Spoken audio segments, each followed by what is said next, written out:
This is the Learner Podcast for the True and Justice. Assalamualaikum warahmatullahi wabarakatuh. Salam sejahtera untuk kita semua. Om Swastiastu, Namo Buddhaya, dan salam kebajikan. Selamat malam kepada Bapak Ibu serta rekan-rekan semua yang telah hadir pada acara hari ini, yaitu acara USTREC Law School Alumni Lecture Series, di mana dimulai pada bulan Maret ini, tepatnya pada tanggal 1 Maret, tahun 2022 yang nantinya akan berkelanjutan menjadi seri selama 1 tahun ke depan ini sampai di bulan Desember. Yang mana pada hari ini akan dibawakan oleh Bapak Dr. Hayan Ul-Haq, SHLLM, selaku dosen Fakultas Hukum Universitas Mataram. Yang tentunya Bapak Hayan Ul-Haq ini juga merupakan alumni dari Utrecht Law School, begitu. Tema pada malam hari ini yaitu filsafat, hukum, teknologi, dan hak kekayaan intelektual. Tentunya teman-teman semua yang sudah hadir di sini, kita semua patut mengucapkan rasa syukur, gitu. Kita panjatkan puji dan syukur kepada Tuhan Yang Maha Esa, karena berkat dan rahmat-Nya kita semua bisa berkumpul dalam acara hari ini. Walaupun kita hanya bertemu melalui Zoom, tapi kami semua berharap kepada teman-teman, Bapak Ibu sekalian tetap menjaga kesehatan, jaga prokes, misalnya teman-teman ada di luar, karena sekarang penyebaran COVID-nya juga semakin melaju cepat, begitu. Oke lah, baik, tanpa berlama-lama lagi, sebelumnya juga saya perkenalkan terlebih dahulu nih, kita udah sapa-sapa tapi belum kenalan. Di sini saya Florentina Dani, bisa dipanggil atau disapa Flo, yang nantinya akan membawa atau memimpin juga acara pada hari ini. Baiklah, kita sapa terlebih dahulu. Halo Pak Haq atau Pak Hayan ini. Ya. Halo Bapak Florentina, Flo ya. Gimana? Apa kabar Flo? Baik, luar biasa. Bapak apa kabar Bapak? Kabar baik. Luar Semangat. biasa. Baiklah. Kalau begitu, waktu dan tempat kami persilahkan untuk Pak Haq. Ya, baik. Terima kasih, saudara-saudara sekalian. Dalam kesempatan perdana ya tentang kuliah Public Lectures ya, Utrecht Public Lecture Series ini, saya akan menyampaikan materi yang terkait dengan filsafat, hukum, teknologi, dan hak kekayaan intelektual. Kenapa kita bicara tentang filsafat, hukum, teknologi, dan kekayaan intelektual? Sebetulnya, objek yang paling krusial yang akan kita bahas itu adalah isu yang terkait dengan intellectual property atau hak kekayaan intelektual. Namun untuk memahami hak kekayaan intelektual itu secara proporsional, maka perlu kita mendalami ya norma-norma yang terkait dengan pengaturan hak kekayaan intelektual.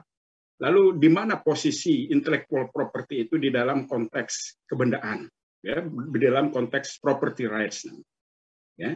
Nah, untuk memahami ya frame property rights dalam konteks yang lebih fundamental, maka kita perlu menelusuri ya fondasi atau dasar-dasar filosofi yang menjadi legitimasi, yang menjadi sumber validitas dari keberadaan kekayaan intelektual properti itu. Nah, kalau saudara-saudara melihat ya, misalnya hampir seluruh peradaban manusia itu bersumber dari intellectual property. Ya, sebelumnya ketika kita bicara ya pra revolusi industri, manusia itu sangat tergantung dari property rights. Ya, banyak sekali orang yang melakukan penguasaan dan menentukan ya termasuk memiliki otoritas penuh atas hak-hak kebendaan itu apabila dia memiliki akses atas property rights. Nah, property rights ini lebih banyak ya berorientasi atau mengacu kepada persoalan akses atas tanah. Nah, pada masa yang silam itu kalau kita mengacu kepada sejarahnya, ya selalu saya mengulas eksistensi dari hak kekayaan intelektual itu yang tidak bisa dipisahkan dari property rights history-nya.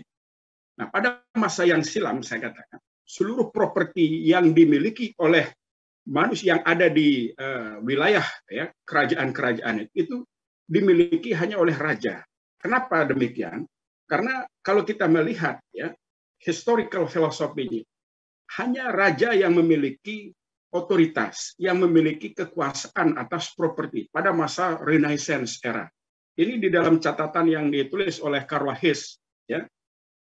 Ketika dia melakukan review atas sejarah konstitusionalisme di Prancis ya. Itu sejarah lahirnya hak ya, modern protections in fundamental rights ya. Nah, di dalam tulisan-tulisan yang beliau komunikasikan ke publik itu besar sekali pengaruh dari mazhab hukum alam ya. Karena mazhab hukum alam ini sebetulnya dibangun oleh kelompok-kelompok teologis ya, seperti tokoh-tokoh teologis ya pada masa itu mazhab hukum alam ya yang mendasarkan otoritasan ya, fundamental authority of norms of law ya, positive laws yang berlaku, hukum-hukum yang berlaku itu hanya berasal dari Tuhannya. Nah, jadi salah satu contoh tokoh yang paling berpengaruh pada masa itu tahun 1215-an itu adalah Aquinas. Aquinas mengkonstruksikan ya bahwa seluruh semesta ini adalah ciptaan Tuhan.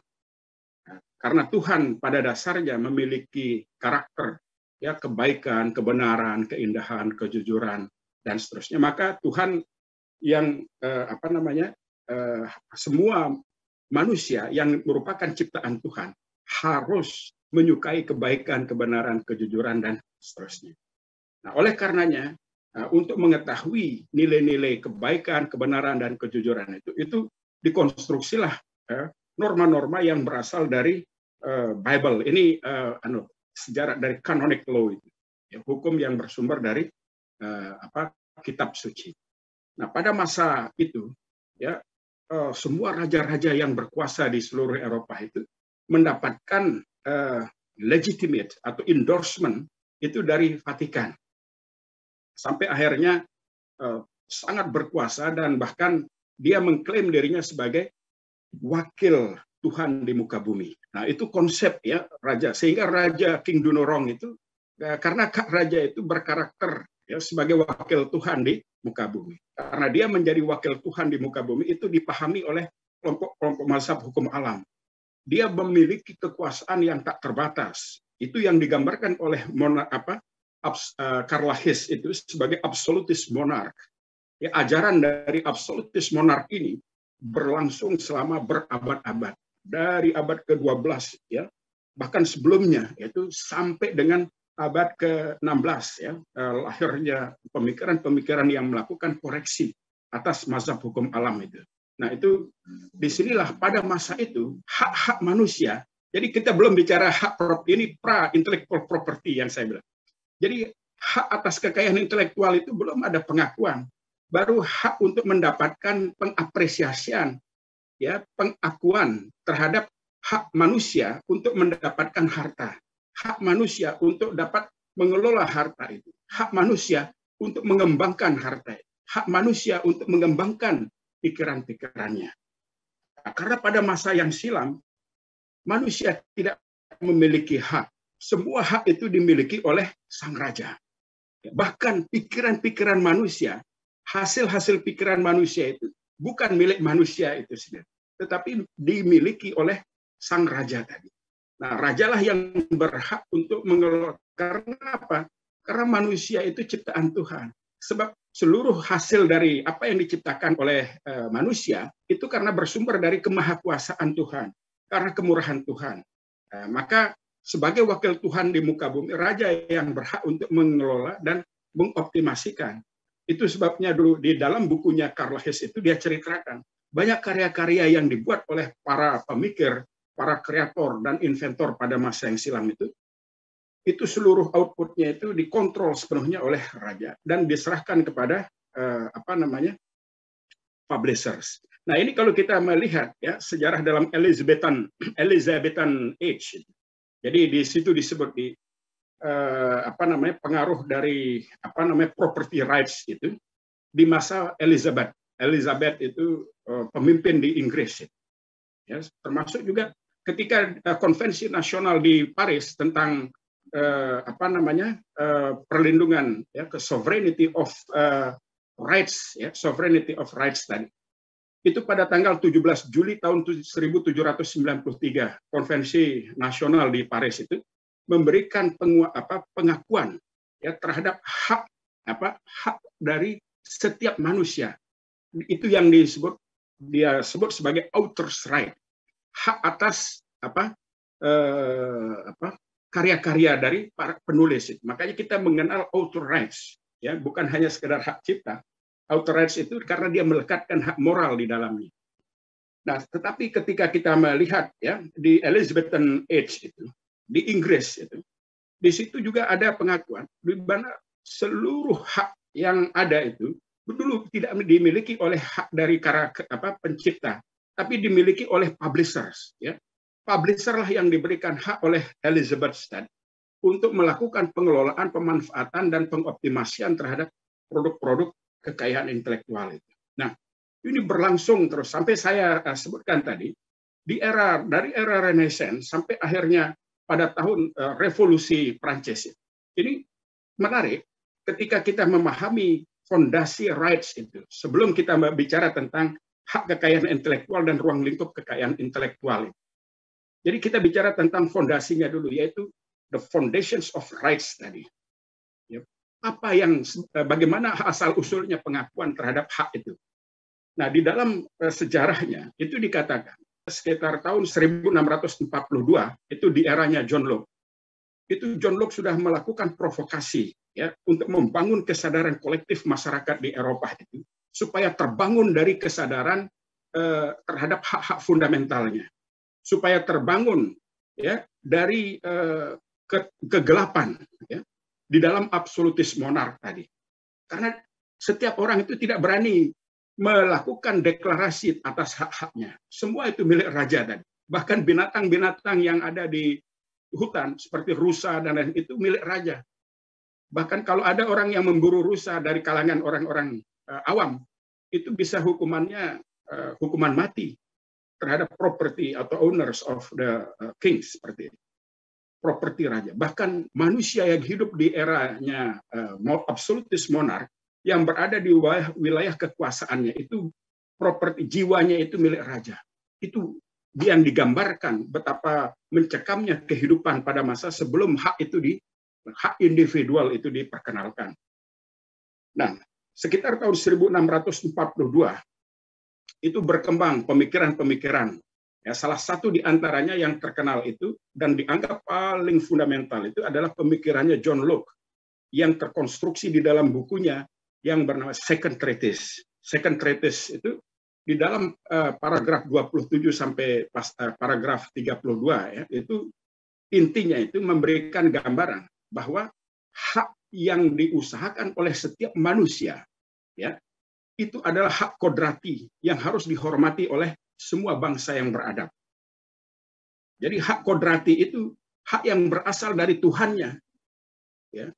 Karena setiap manusia itu diciptakan di dalam proses penciptaannya dilekatkan segala potensi, ya, di dalam potensi kemudian keahlian, pengetahuan, keterampilan, ya, di dalam mengoptimalkan seluruh potensi yang ada di dalam dirinya terhadap alam semesta itu. Karena alam semesta dan manusia itu merupakan ciptaan dari Tuhan. Nah, setiap manusia memiliki hak untuk melakukan pengeksploitasian atas potensinya terhadap alam semesta itu. Nah, seluruh hasil dan derivat-derivat yang lahir dari pengintervensian keterampilan, kemampuan, ya, pengetahuan, kehendak, dan kapasitas intelektual manusia, itu adalah hak dari setiap orang yang mengintervensikan potensinya. Misalnya begini, ada orang yang berusaha, ya, bekerja untuk menanam padi, ya. Kemudian padi itu tumbuh kemudian menjadi beras atau gandum dan lain sebagainya. Maka yang berhak mendapatkan atau menerima hak memiliki hak menikmati atas gandum dan padi itu adalah orang yang mengintervensikan potensi tenaga dan pikirannya itu untuk melahirkan produk. Lalu ada orang yang membuat karya seni misalnya seperti karya biola ya, violin. Itu terkenal dulu pada masa-masa yang silam itu, violin itu jadi ukuran dari kaum elit. Nah, kalau ada orang seniman besar itu bisa membuat violin yang sangat bagus, yang indah. Itu menjadi karya haknya dia, tidak lagi menjadi milik raja dan lain sebagainya. Nah, pada masa itu ya terjadi pergulatan itu. Nah, John Locke itu membangun kesadaran publik bahwa setiap orang yang mengintervensikan potensi intelektualnya, potensi skillnya, pengetahuannya, kehendaknya untuk melahirkan sesuatu karya itu merupakan seluruh haknya itu merupakan hak kodrati yang berasal dari Tuhannya, yang tidak bisa diberikan dan tidak bisa dicabut oleh siapapun. The rights cannot be granted and cannot be revoked by anyone. Itu yang dia, including the king, termasuk raja sekalipun. Ini adalah konsep yang paling fundamental di dalam gagasannya John Locke di dalam bukunya The Second Treatise itu. Lalu Locke mengkonstruksikan bahwa hak tersebut adalah hak kodrati yang harus dihormati oleh semua bangsa yang beradab. Disinilah muncul kesadaran setiap orang untuk membangun ya kesadaran kolektif tadi. Lalu dia melakukan penentangan terhadap kemahakuasaan raja, sehingga terus terjadi ya pergulatan publik ya, perdebatan publik yang terkait dengan hak-hak fundamental itu. Sampai akhirnya ya terjadi crash. Ya, crash itu terjadi pada tanggal 14 Juli tahun 1789. Itulah revolusi Benteng Bastia, revolusi Prancis ya, yang menjadi fondasi menggulingkan absolutis monark itu dan mengkonstruksikan hak baru di sana. Jadi hak yang pertama itu adalah pengakuan atas kedaulatan seluruh rakyat ya untuk melakukan kontrol atas nasibnya sendiri. Jadi self determination itu ada ya dan terrefleksi pada tanggal 14 Juli tahun 1789. Nah, pada tanggal 14 Juli tahun 1789 itu di kulminasi perjuangannya itu ada pada penghancuran Benteng Bastia ya, Benteng Bastia di Prancis. Lalu 4 tahun kemudian ya kurang lebih 4 atau 5 tahun, berarti itu tahun, saya ingat itu tahun 1804, Raja Louis dan istrinya itu dipenggal kepalanya di depan di Triumph d'Arc. Kalau kita datang ke kota Paris itu ada Champs-Élysées, jalan besar, di ujung jalan itu ada sebuah alun-alun ya yang dikenal sebagai Triumph d'Arc. Jadi gerbang kemenangan di sana. Jadi gerbang kemenangan itu di dalamnya itu ada histori di mana Raja Louis sama istrinya Marie Antoinette itu dipenggal kepalanya itu dan menjadi simbol dari berakhirnya kekuasaan absolutis monark. Lalu ketika muncul kekuatan rakyat, the fundamental rights of people itu sampai akhirnya tadi saya menyinggung pada awal pertama itu konvensi nasional di Paris tanggal 17 Juli ya. Ini bukan kalau 14 Juli itu tahun 1789 ya. 14 Juli 1789 itu revolusi Prancis. Nah, pada tanggal 17 Juli 1793 ya. Jadi tadi 89 berarti pada tahun 1789 ya sampai 1793 ya, 1793 berarti 4 tahun kemudian ya, 4 tahun kemudian lahir itu konvensi nasional itu. Konvensi nasional tentang pengakuan terhadap author's right itu. Ini fundamental itu. ya di Prancis. Ya. Akhirnya dijelaskan di sana itu fondasi dasar di dalam pengakuan atas hak-hak setiap orang yang melahirkan karya itu pertama kali dikonstruksi di sana itu. Ya, tahun 1789. Nah, jadi ini berkembang terus, berkembang sampai akhirnya kita mengenal ya ada Berne Conventions ya, itu sudah modern itu. Ya, Berne Conventions itu kalau saya tidak salah itu sudah antara tahun 1883 kalau saya tidak salah. Tapi coba dicek nanti sama Berne Conventions itu yang berkaitan dengan perlindungan hak cipta, kemudian Paris Conventions itu berkaitan dengan perlindungan hak paten. Jadi konvensi-konvensi internasional itu terus melakukan memberikan pengakuan terhadap hak-hak milik manusia atas paten, atas hak cipta dan seterusnya. Tetapi sebentar 1886 kalau saya tidak salah. Ya, yang saya sebut dengan Berne Conventions tadi atau hak cipta sebagai fondasi international framework for protecting ya copyrights dan international conventions for protecting the patent rights di dalam Paris Conventions. Nah, saya kembali lagi sebelum saya bicara tentang apa isi Paris dan Berne Conventions itu sama detail hak-hak kekayaan intelektual yang tergambarkan di dalam hukum-hukum nasional kita. Nah, saya masih ingin memberikan elaborasi sedikit, pengkonstruksian bahwa secara jadi inilah historical development of philosophy ya, yang transformasi ya berkembang. Kenapa dia mendapatkan perlindungan tadi? Jadi karena ada pengakuan atas hak setiap orang yang mengintervensikan, yang menginvestasikan waktu, pikiran, tenaga, dan intellectual capabilities-nya itu diberikan hak untuk melakukan pengoptimasian, pengeksploitasian atas haknya tadi. Ya, misalnya kalau pada masa yang silam, orang yang bekerja itu harus mendapatkan upah. Nah, jadi teori rights ya, reward ini menjadi dasar di dalam meletakkan ya pengaturan terhadap keberlakuan atas hak kekayaan intelektual. Jadi kalau Anda bertanya, apa dasar yang menjadi kerangka teori ya di dalam memberikan pengakuan atas perlindungan hak kekayaan intelektual? Kenapa kok hak kekayaan intelektual harus dilindungi? Karena tadi saya katakan di dalam teori reward itu dikatakan bahwa setiap orang yang melahirkan karya, yang telah menginvestasikan tenaga pikiran dan kemampuan intelektualnya untuk melahirkan karya yang bermanfaat bagi diri orang lain dan masyarakat, itu sangat wajar diberikan reward, upah itu. Nah, di dalam konteks ini, upah yang dimaksud itu adalah perlindungan hukum.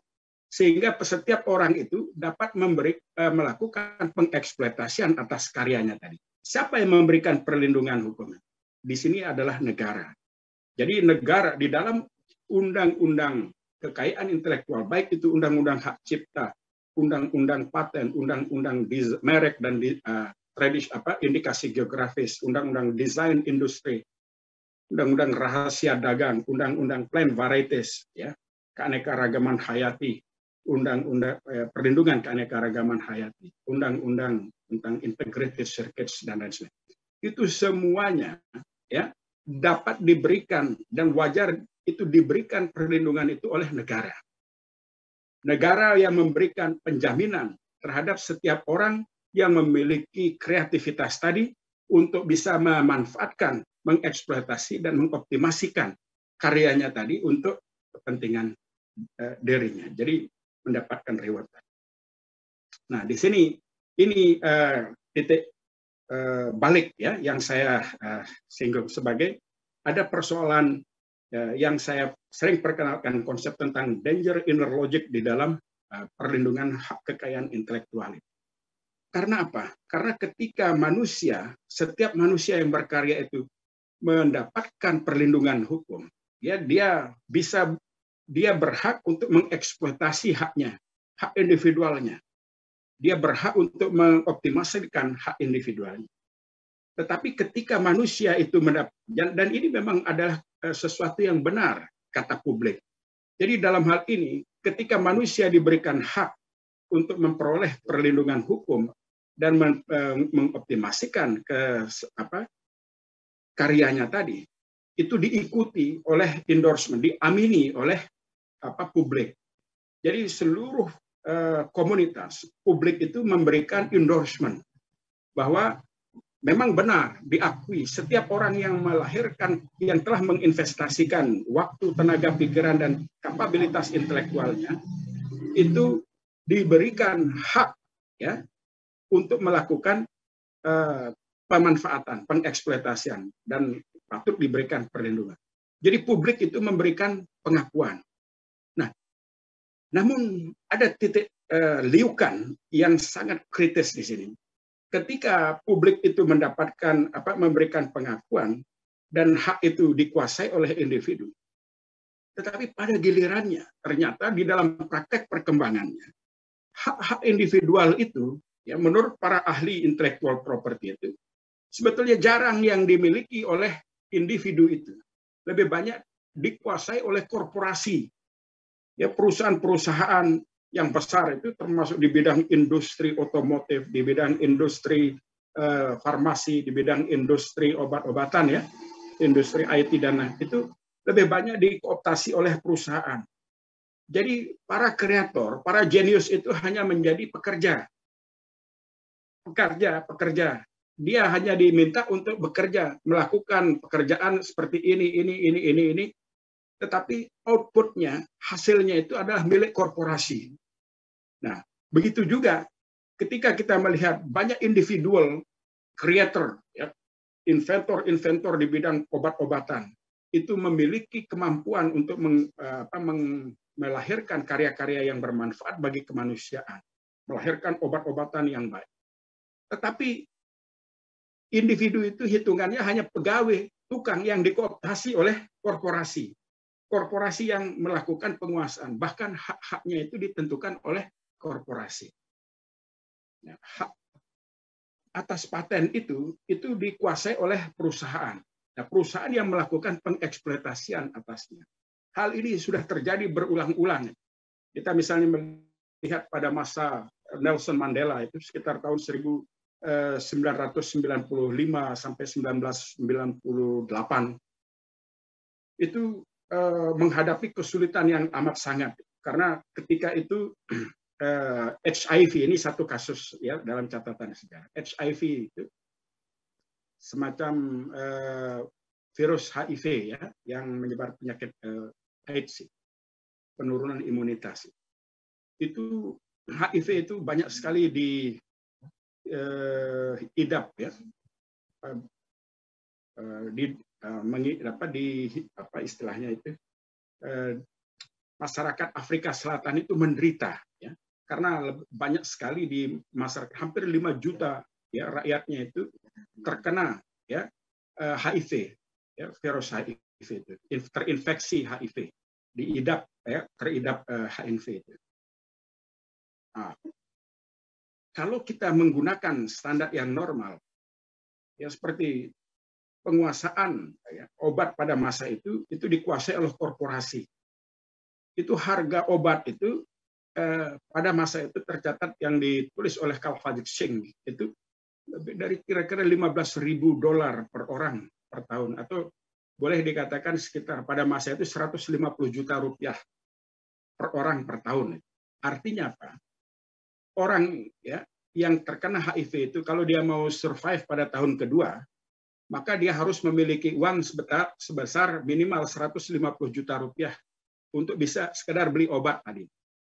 Jadi dikonsumsi setiap hari atau setiap 2 kali seminggu atau 3 kali seminggu, saya tidak. Tapi itu intinya dia harus mengalokasikan duit itu sebesar 150 juta rupiah per orang per tahun, baru bisa survive.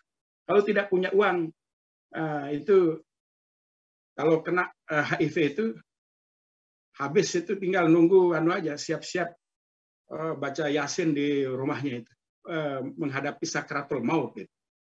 Itu kira-kira gambarannya.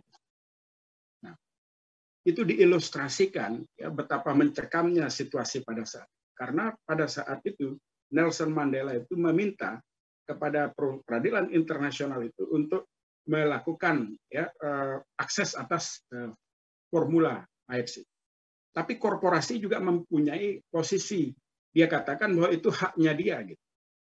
Mau dia jual, tetapi disinilah proses ya permasalahannya. Apakah hak atas kekayaan intelektual itu menjadi bagian dari rights to profit atau kita harus abdikan untuk rights to protect to human rights, rights to protect, rights to profit or rights to life, hak untuk mendapatkan keuntungan atau hak untuk hidup. Inilah yang menjadi problem, ya, problem yang sangat serius. Oleh karena itu, hak atas kekayaan intelektual itu kalau di dalam pandangan saya, karena keberadaannya, eksistensinya itu, ya, itu di-endorse, ya, dia muncul karena ada public endorsement. Karena publik memberikan pengakuan atas keberadaan hak kekayaan intelektual, harusnya hak kekayaan intelektual itu diabdikan untuk memberikan kemanfaatan bagi kemanusiaan. Ya. Memberikan kemanfaatan bagi kemanusiaan. Nah, tetapi yang terjadi ini sebaliknya.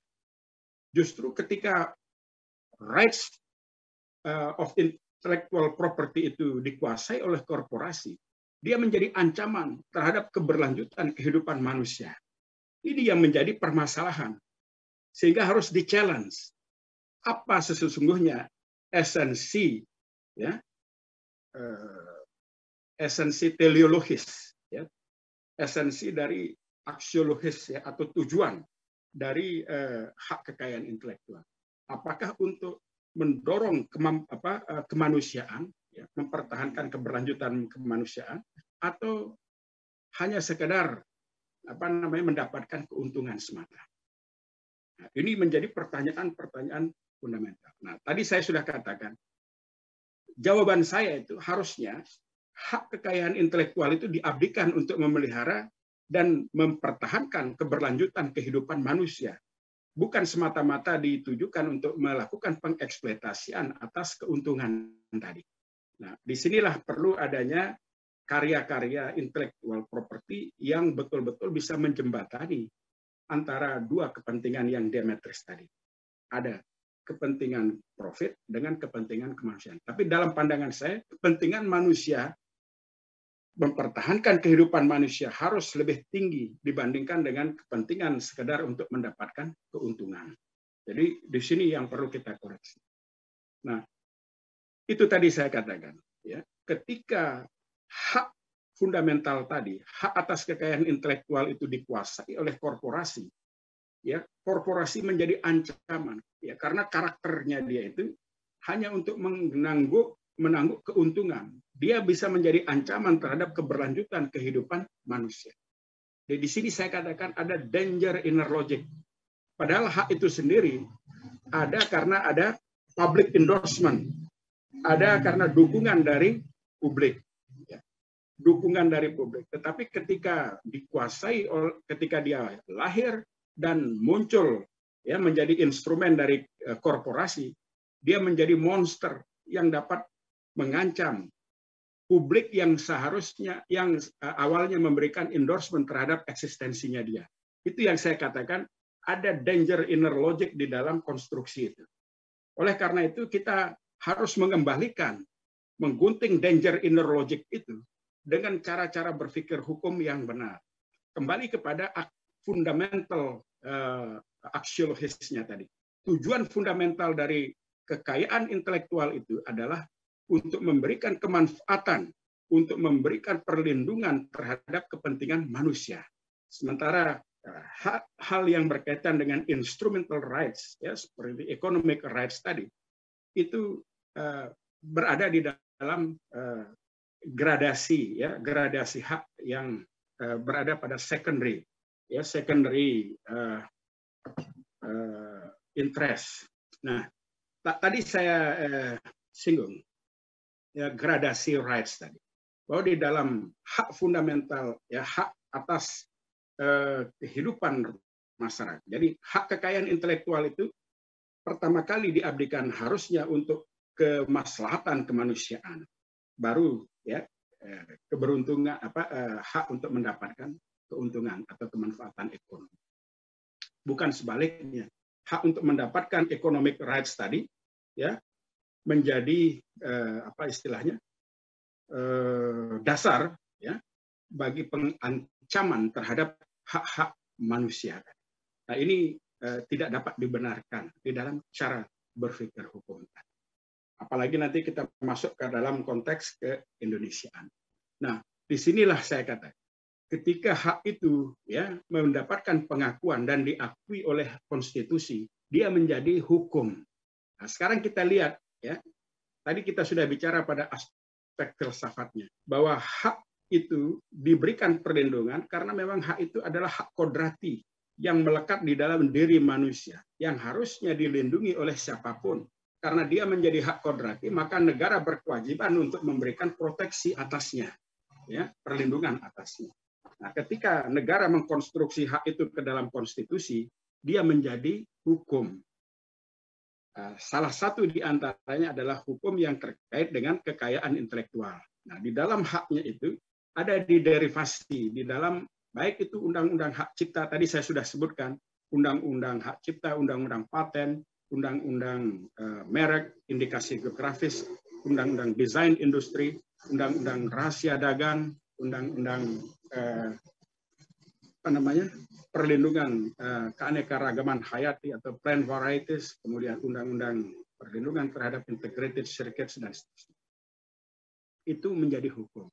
Nah, ketika kita bicara hukum, ya, seluruh kekayaan hak kekayaan intelektual itu terbentang. Ya. Ketika kita bicara tentang kekayaan intelektual, ya, ini bicara tentang hukum. Ya. Kekayaan itu terbentang mencakup informasi dan pengetahuan serta teknologi. Nah, jadi teknologi itu adalah perwujudan puncak dari pensistematisasian informasi dan pengetahuan, sehingga menjadi teknologi yang menjadi instrumen di dalam menjalankan sebuah fungsi. Ya. Nah, disinilah kita bisa lihat bentangan, ya, ruang lingkup atau cakupan perlindungan hak kekayaan intelektual itu mencakup karya-karya seni, sastra, ilmu pengetahuan, dan teknologi. Ya, kalau kita definisikan secara normatif, maka dapat dikatakan bahwa hak kekayaan intelektual itu adalah serangkaian norma-norma yang memberikan perlindungan hukum terhadap seluruh karya-karya yang lahir dari kemampuan intelektual manusia di bidang seni, sastra, ilmu pengetahuan, dan teknologi. Nah, ruang lingkup yang sangat luas ini itu sampai hampir seluruh kehidupan manusia. Kalau saudara-saudara lihat itu, ya, dari orang-orang yang terkaya di majalah Forbes, ya, yang masuk di dalam majalah Forbes itu, kita baca Forbes, itu semua dari urutan 1 sampai 10 terkaya di dunia, ya, itu sumber kekayaannya itu dari mana? Dari kekayaan intellectual property, dari patennya, dari hak ciptanya. Ya. Bahkan ketika Oxfam merilis, ya, sebulan yang lalu, 4 orang terkaya di dunia, ya, termasuk di situ ada Bill Gates, Warren Buffett, Zuckerberg, sama Elon Musk. 4 atau 5, tambah lagi satu dengan Bezos, ya, Jeff Bezos. Itu kekayaannya 5 orang itu lebih banyak dari kekayaannya 3,1 miliar penduduk di seluruh dunia. 3,1 miliar penduduk bumi ini. Setengah penduduk bumi itu tidak lebih kekayaan, digabung semuanya itu, propertinya tidak lebih dari 5 orang itu. Ini yang menjadi problem juga ketika terjadi pengakumulasian dan penumpukan di satu sisi mengakibatkan scarcity di sisi yang lain. Nah, oleh karena itu harusnya kekayaan intelektual itu, kalau dalam pandangan saya, ya, ada batas-batas maksimum yang harusnya, ya, diperkenankan. Ini memang sudah banyak modus-modus yang digunakan oleh negara, ya, misalnya dengan memberlakukan sistem pajak progresif misalnya. Orang-orang yang semakin banyak keuntungannya atau banyak kekayaannya itu harusnya diberikan beban untuk mengalokasikan kekayaannya itu lebih banyak lagi daripada pendapatan. Bahkan saya dengar kalau di luar, di Eropa itu, kekayaan pajak progresif itu bisa menyentuh angka 55%. Misalnya Anda dapat untung satu tahun itu 10 triliun gitu. Jadi take home pay Anda itu hanya 4,5 triliun. 5,5 triliun itu dikembalikan ke masyarakat, ke negara ini untuk digunakan untuk sebesar-besar kemakmuran rakyat. Nah, ini yang harusnya dibangun gitu. Ya, tapi tidak seperti di Indonesia misalnya. Kalau kita lihat terjadi pengakumulasian ya sumber daya strategis di Indonesia tanpa ada intervensi negara, ini akan mengakibatkan terjadinya gap. Oleh karena itu kita harus dukung pemerintahan yang berkeadilan, pemerintah yang betul-betul bisa memberikan perlindungan terhadap seluruh rakyat Indonesia, mendistribusikan seluruh sumber daya itu secara adil dan merata. Kita bisa menggunakan kekuatan intellectual property tadi, ya, bisa mengintrodusir ya produk-produk intelektual tadi yang bisa dioptimalkan oleh masyarakat secara masif. Ya, misalnya saya ambilkan contoh. Jadi tadi saya katakan bentangan kekayaan intelektual itu mulai dari satu seni cipta rasa dan karsa, seni ya sastra, ilmu pengetahuan dan teknologi. Bayangkan semua karya-karya seni, dari karya seni lukis, seni sastra, seni musik, seni pahat, seni tari, seni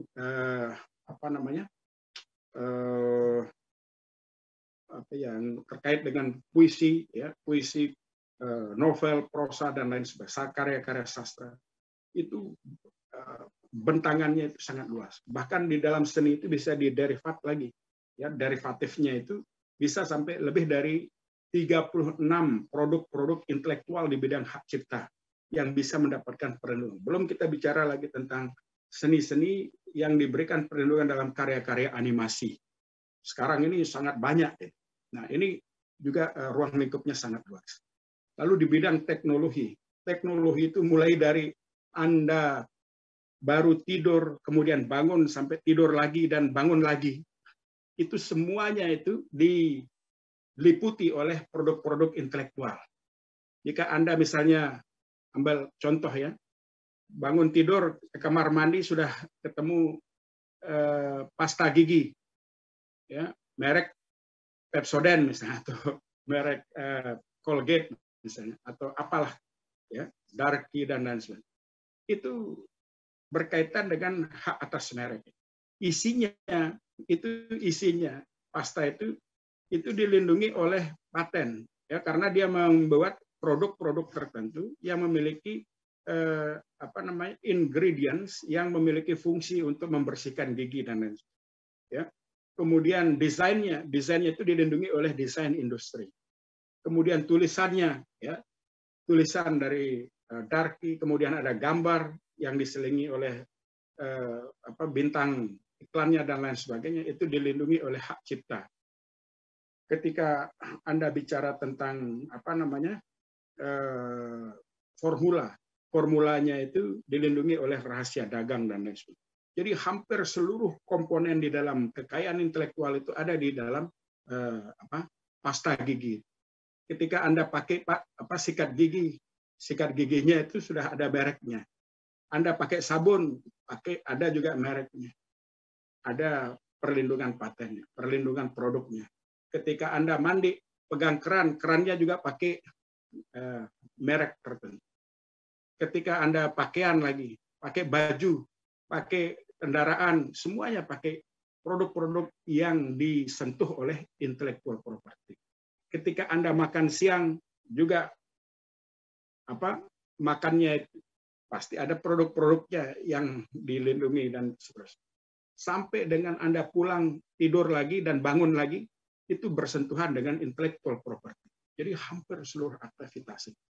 Nah, oleh karena itu penting sekali bagi generasi muda untuk memahami bagaimana memahami hukum-hukum yang mengatur tentang kekayaan intelektual, sehingga bisa memberikan perlindungan terhadap seluruh produk-produk ya kreativitas ya produk, karena ini akan menjadi masa depan ya, bahkan bukan masa depan, tapi sekarang sudah menjadi instrumen yang utama di dalam pengembangan intellectual property ya.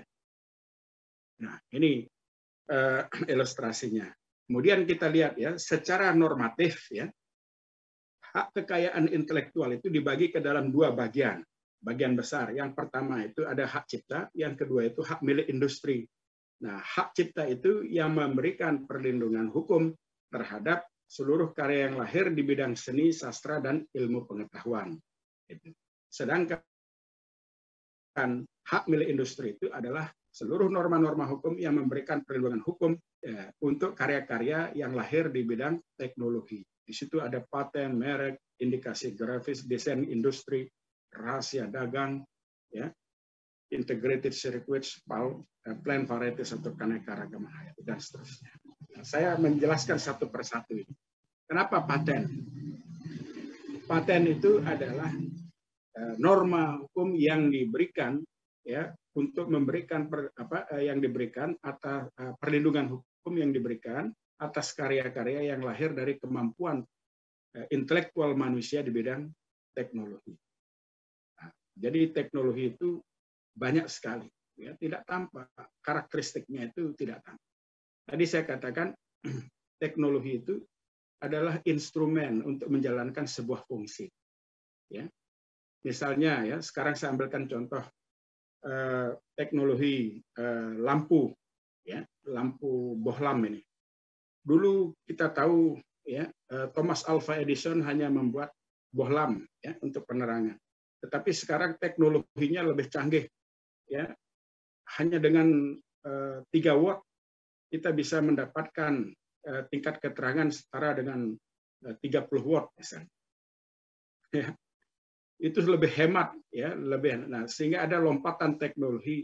Jadi lompatan teknologi yang digunakan untuk menghemat ya penggunaan listrik itulah yang dapat diberikan perlindungan ya. Jadi syarat di dalam memberikan perlindungan paten itu adalah adanya novelty ya, novelty. Kemudian yang kedua adanya industrial inventive step atau lompatan teknologi ya, inventive step. Kemudian yang ketiga adanya industrial applicability ya. Jadi produk itu harus dapat demasifikasi, dapat dipublikasi, dapat dicetak dalam ruang industri, dalam modus industri, dapat diperbanyak ya dalam industri. Nah, berbeda dengan hak cipta. Kalau hak cipta itu dia mensyaratkan originalitas. Memang di sini tidak sama originalitas dengan novelty tadi. Kalau originalitas itu harus ya yang lahir dari origins, dari karakter ya personal of human being gitu. Ya, jadi di situ itu beda, makanya disebut author's rights dia. Ya, kalau novelty itu cukup ya dengan adanya kebaruan, sesuatu yang baru itu tidak selalu original. Misalnya begini tadi saya katakan. Misalnya ini, ya, kacamata. Saya ambilkan contoh. Kacamata ini sudah ada sebelumnya untuk melakukan alat bantu yang digunakan untuk melihat teks, ya, karena supaya lebih jelas dan lain sebagainya. Lalu ada kacamata yang dibuat oleh orang lain lebih tajam lagi, membantu tingkat kenyamanan dan kesehatan mata. Nah, teknologinya itu bisa diberikan perlindungan. Ya, sepanjang dia bisa memberikan garis demarkasi atau lompatan teknologi dari prior arts yang sebelumnya ini ke teknologi yang lebih baru lagi. Jadi, tapi inovasi yang dibuat ya untuk melahirkan kacamata yang lebih bagus itu sebetulnya sudah bersumber dari kacamata yang sebelumnya, kacamata ini. Lalu menjadi kacamata yang lain gitu. Ya. Nah, ketika kita melihat kacamata yang lain ini ada, inovasinya itu bersandar pada prior art ini.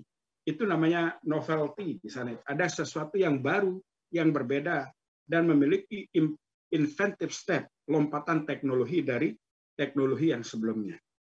Nah, itu berbeda dengan originality. Originality itu berkaitan dengan karakter, personal of authors, right? Kreator tadi. Jadi memang sesuatu yang original dari gagasan dan pemikirannya dia. Ya. Itu bedanya itu. Nah, salah satu persyaratan untuk mendapatkan perlindungan terhadap karya-karya hak cipta itu adalah originality. Misalnya ketika Anda membuat karya tulis, ketika Anda membuat gagasan yang genuine, yang asli, ya, itu langsung mendapatkan perlindungan. Karena gagasan atau tulisan Anda itu merupakan refleksi dari originalitas of personality. Ya, beda kalau teknologi atau novelty tadi itu sesuatu yang memang sudah ada sebelumnya, lalu dikembangkan lagi untuk membuatkan inventive step. Sehingga tidak heran ketika Cina itu bisa membuat mendaftarkan teknologinya itu sampai hampir mendekati angka 1 juta per tahun itu.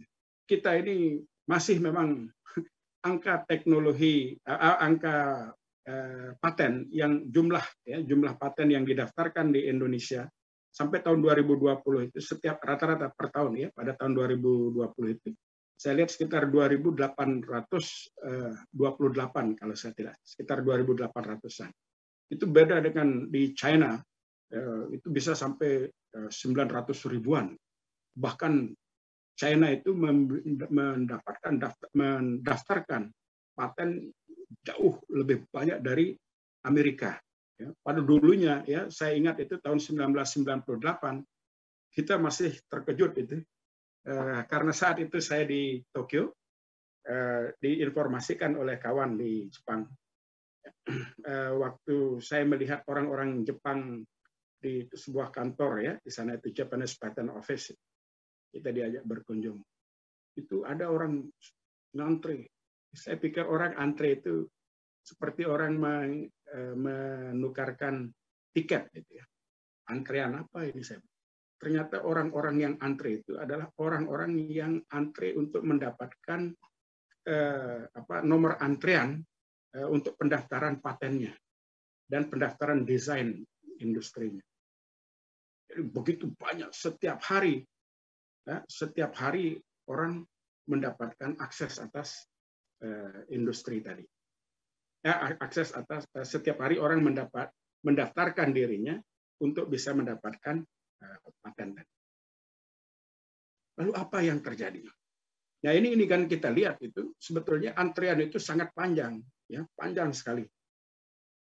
Nah itu menggambarkan betapa kreatif kolektif itu muncul, ya, dan China itu belum memiliki semangat yang sama pada tahun 98. Bahkan saya mendengar catatan itu. Satu perusahaan seperti Sony itu bisa mendaftarkan 4.000 paten per tahun. Di saat kita itu hanya pada tahun 1998 itu kurang lebih sekitar 990-an paten. 990 paten itu. Bahkan mungkin sekitar pokoknya kurang dari 1.000 paten ya pada tahun 1998. Sementara Sony itu 4.000 paten. Jadi satu perusahaan itu memiliki 4.000 paten per tahun. Sementara kita lebih dari 250 juta jiwa ya, penduduk itu mungkin tahun 98 itu masih 230 ya, 220 atau 230 juta jiwa. Itu hanya sekitar 900 kurang dari 1.000 paten. Ini menjadi catatan yang sangat kontras ya, kontras. Jadi jauh sekali jarak paten yang didaftarkan oleh Sony dengan paten yang didaftarkan oleh negara kita pada saat itu. Nah ini menjadi problem yang sangat krusial ya. Kenapa? Problem itu karena kreativitas kolektif kita itu masih dianggap lemah dibanding dengan kreativitas kolektif di masyarakat lain pada. Dan ini ternyata berkembang sampai sekarang.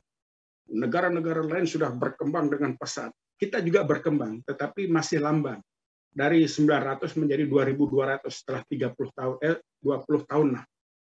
24 tahun. Ya, saya ingat tahun 98, sekarang ya sekitar 24 tahun. berselang. Kita punya produksi paten itu sekitar 2.800-an. Ya.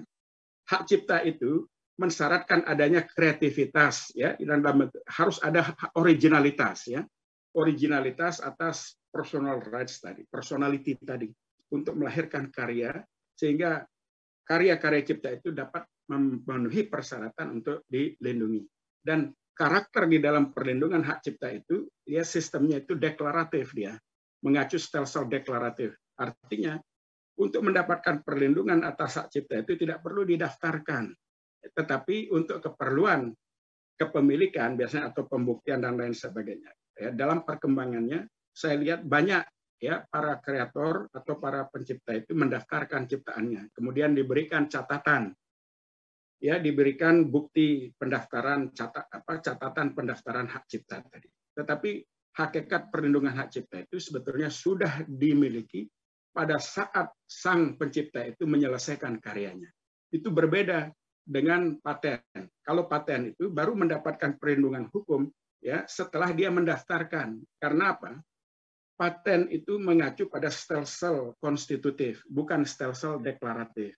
Ya, dia melihat bahwa paten hanya dapat diberikan perlindungan hukum apabila dia telah memenuhi persyaratan-persyaratan. Ya, dia daftarkan dulu, kemudian diuji. Ya, jadi di dalam pendaftaran itu ada syarat-syarat formal yang harus dipenuhi, baik syarat administratif, ya, maupun seperti syarat nama, identitas, ya, kemudian pekerjaan, alamat, dan lain sebagainya. Terus dia mendeskripsikan apa penemuannya, ya, membuat judul apa penemuannya, membuat abstraksi atas penemuannya, kemudian membuat deskripsi atas penemuannya, sampai membuat klaim. Klaim itu adalah garis demarkasi antara lompatan teknologi yang dibuat oleh sang inventor tadi atas prior art dari teknologi yang dikembangkan tadi, ya, gitu. Kemudian setelah melalui masa atau proses pemeriksaan administratif akan dilakukan pemeriksaan substantif. Pemeriksaan substantif itu akan mengacu kepada 3 hal tadi. Yang dilihat itu adalah novelty-nya, kemudian yang kedua itu apakah inventif, mengandung inventive step atau tidak. Kemudian yang ketiga, apakah karya tersebut dapat diaplikasi dalam dunia industri atau tidak. Nah, jadi 3 hal itu menjadi prasyarat dasar. Ya. Kalau misalnya sudah memenuhi syarat bahwa karya itu memenuhi persyaratan, ya, pertama ada novelty, kemudian yang kedua inventive step, yang ketiga industrial applicability, dan ya, inventive step itu sebetulnya nanti akan dilihat, ya, adanya lompatan teknologi yang membandingkan prior art sebelumnya. Itu dilihat dari konstruksi klaim di dalam pendaftaran paten. Nah, kalau sudah memenuhi 3 persyaratan itu, baru diumumkan, ya, diumumkan bahwa paten itu dapat diberikan. Kalau misalnya dia tidak memenuhi inventive step atau tidak ada novel, misalnya penemuan itu sudah dibuat oleh orang lain, ya, yang juga sudah mendaftarkan paten, berarti tidak bisa lagi diuji, ya. Jadi begitu inventive step yang dulu dilihat, novelty. Kalau ada kebaruan, baru masuk ke langkah penemuan, inventive step. Kalau sudah ada inventive step, baru diuji, nanti dilihat potensi industrial applicability-nya, dan seterusnya. Nah, ini bahkan kalau di negara Amerika sama Philippines itu, dia menggunakan persyaratan usefulness, ya, ada persyaratan kemanfaatan atau kebergunaan dari sebuah karya tadi atau invensi tadi. Nah, tetapi di dalam pandangan kita, ketika ada novelty, ada inventive step, dan industrial applicability, itu sudah memenuhi persyaratan yang disebut dengan usefulness tadi. Tapi itulah yang harus dilihat, karena setiap rezim itu memang ada beberapa perbedaan. Ya. Khusus untuk ini, ya, paten. Kemudian untuk merek, ya, kalau merek itu biasanya syaratnya satu, hanya mengandung daya pembeda.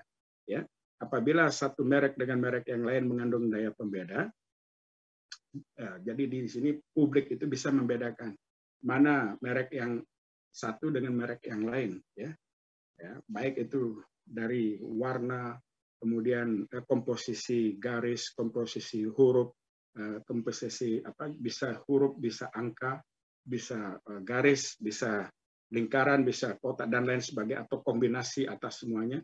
Nah, ini bisa dikonfigurasikan untuk memberikan daya pembeda atas produk yang satu dengan produk yang lain.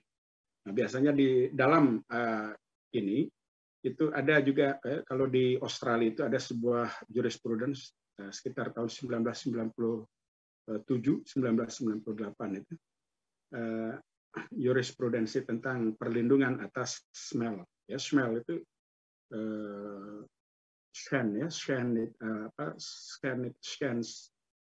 bau parfum misalnya. Itu setiap orang itu bisa memberikan perbedaan, ya, tanda mana parfum A, mana parfum B, parfum C, dan itu dianggap sebagai merek. Nah, itu menjadi jurisprudensi. Baru di Indonesia juga sudah ada pengakuan seperti itu. Kita lanjutkan. Jadi khusus untuk indikasi geografis itu diberikan perlindungan hukum terhadap seluruh produk-produk yang lahir karena keunikan dari alam, baik itu struktur tanahnya, airnya, iklimnya, kemudian cara karakter pembuatan produk itu oleh masyarakatnya dan lain sebagainya, itu bisa memberikan daya pembeda terhadap produk yang lain. Nah, hal itu disebut dengan indikasi geografis. Ya, jadi bisa juga dalam bentuk produk tanaman, bisa dalam bentuk produk makanan, minuman, ya, atau katakan seperti kopi, ya, kemudian rempah itu lada dari Bangka Belitung terkenal.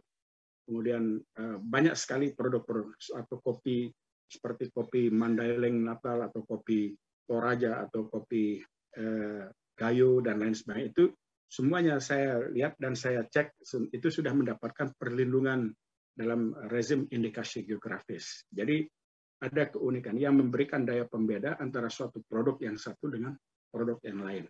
Itu sama kayak champagne. Champagne itu merupakan produk anggur yang berbeda dengan produk anggur yang lain. Sehingga salah satu produk yang diberikan perlindungan karena keterkenalan dari produk itu. Ya, kemudian dan memang cita rasa dari produk itu yang berbeda dengan produk yang lain. Kemudian ada lagi rahasia dagang. Ya, rahasia dagang itu sebetulnya ya sepanjang dia tidak dibuka, dia tetap memiliki kerahasiaan yang artinya dengan menjaga kerahasiaan atau confidential information atasnya itu, seorang itu dapat memperoleh hak ekonomi atasnya. Ya, tapi kalau sudah dibuka, maka hak ekonominya itu hilang karena ada kompetisi dari perusahaan lain dan lain. Nah, jadi intinya itu adalah biasanya ya perlindungan terhadap rahasia dagang ini dibuat melalui kontrak yang dibuat oleh pemilik perusahaan yang memiliki produk itu dengan orang-orang yang bekerja di perusahaan tadi. Biasanya orang yang bekerja di perusahaan itu diminta menandatangani kesepakatan bahwa dia tidak akan mengkomunikasikan, menyebarluaskan informasi atas apa yang dia peroleh ya dari pengalaman maupun proses pekerjaan yang dia lakukan di perusahaan itu dan seterusnya. Nah, biasanya itu yang digunakan sebagai dasar untuk memberikan perlindungan terhadap rahasia dagang tadi. Kemudian ada integrated circuits, ya, plant varieties.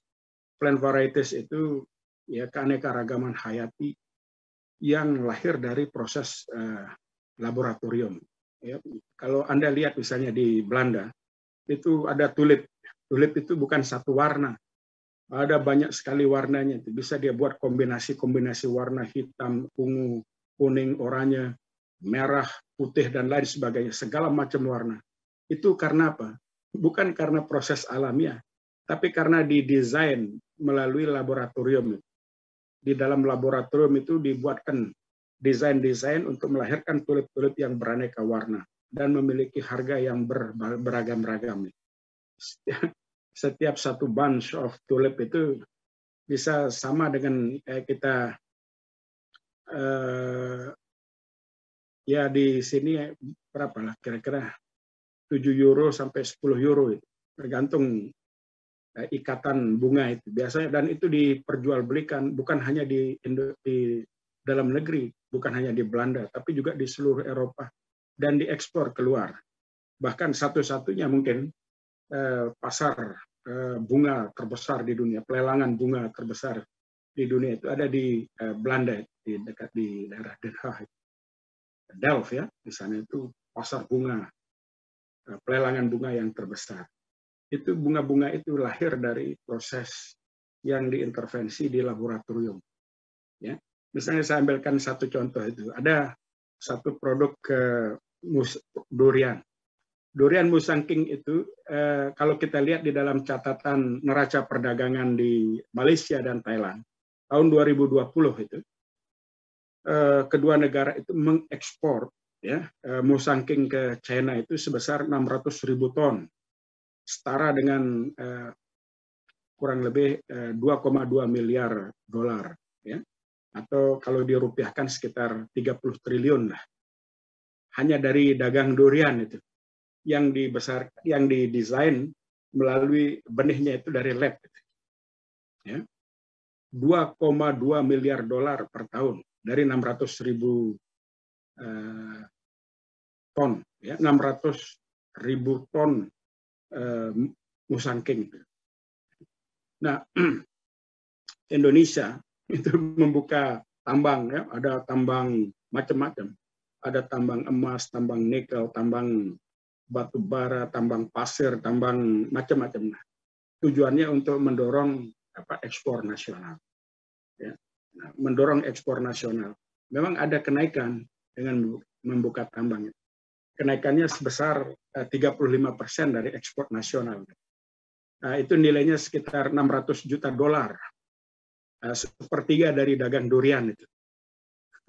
Karena apa? Karena orang-orang seperti di Thailand, pemerintahnya itu bisa menggunakan intellectual property itu sebagai instrumen untuk mendorong ya kreativitas kolektif tadi dalam mengumpulkan pundi-pundi, ya, mendapatkan aset negara, mengumpulkan menjadi sumber devisa negara.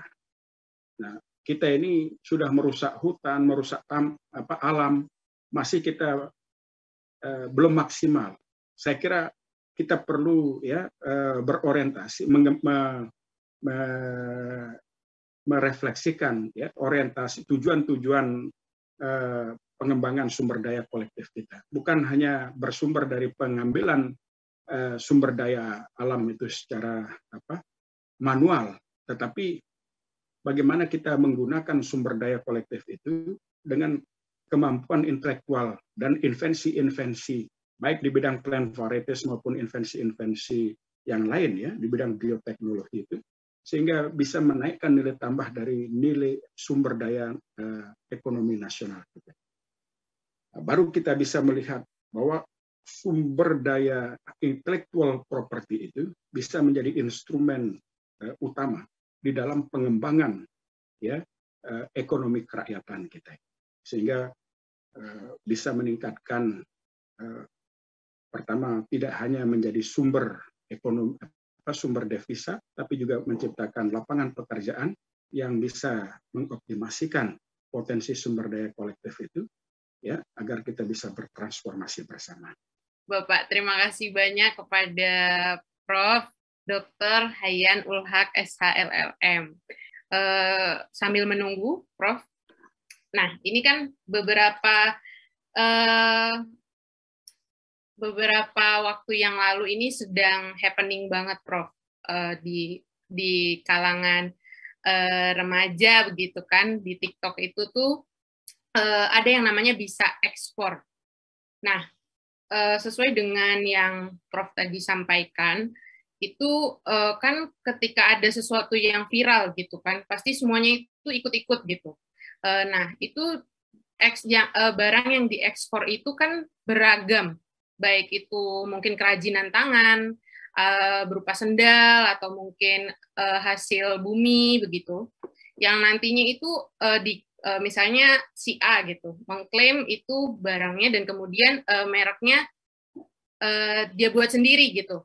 Nah, yang ingin Flo sambungkan itu kan tadi Prof sampaikan kalau misalnya kita itu harus mengedepankan kepentingan manusia dibandingkan profit begitu kan, karena harus dilindungi human rights-nya gitu. Itu dengan ada WIPO Copyright Treaty. Nah, itu gimana sih, Prof? World Intellectual Property Organization's Copyright Treaty.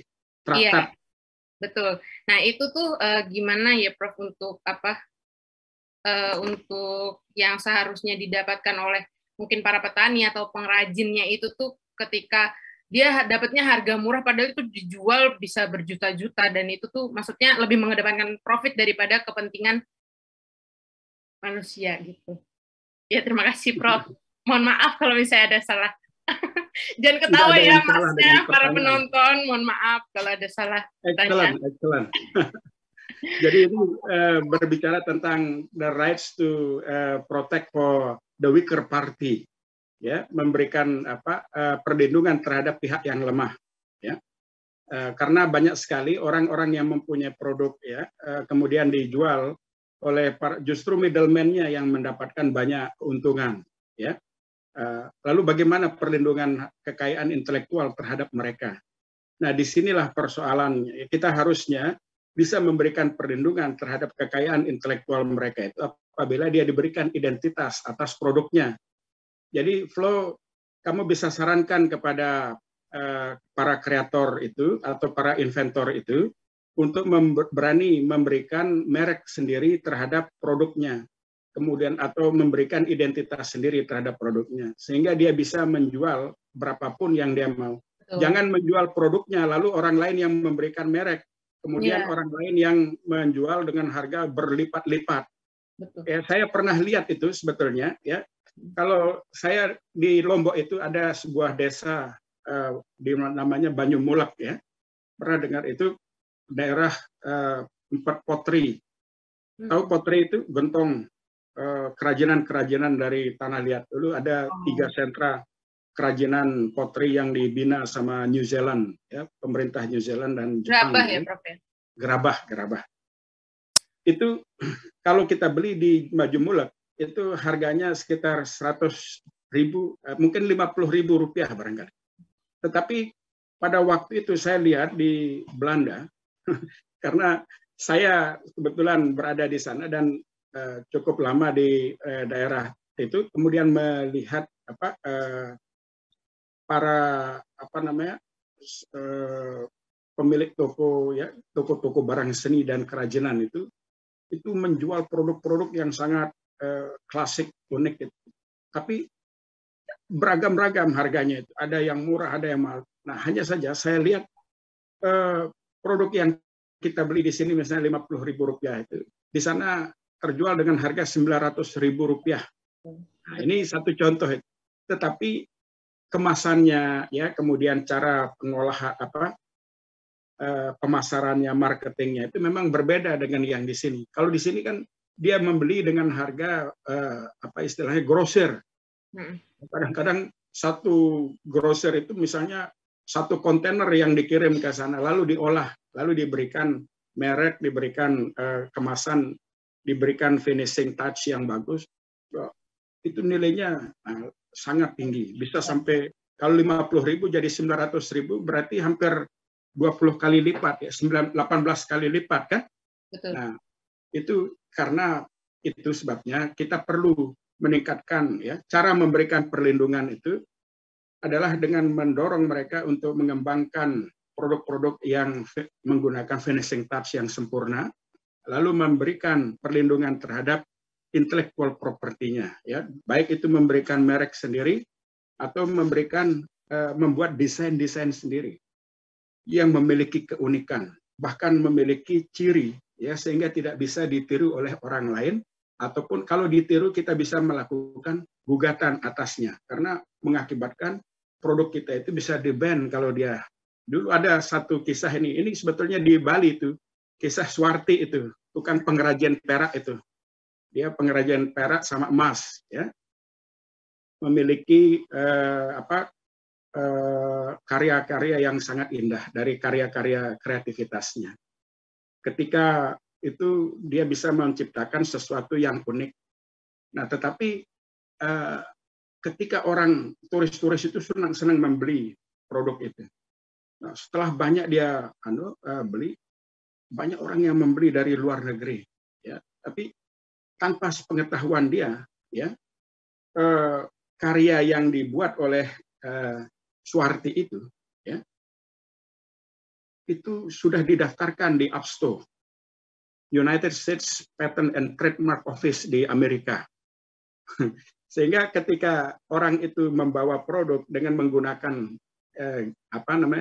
perhiasan yang dibuat oleh Nyonya Suwarti, itu tidak dikasih masuk, ditahan di sana itu, karena produk itu sebetulnya merupakan pelanggaran, ya, sehingga tidak bisa masuk ke sana.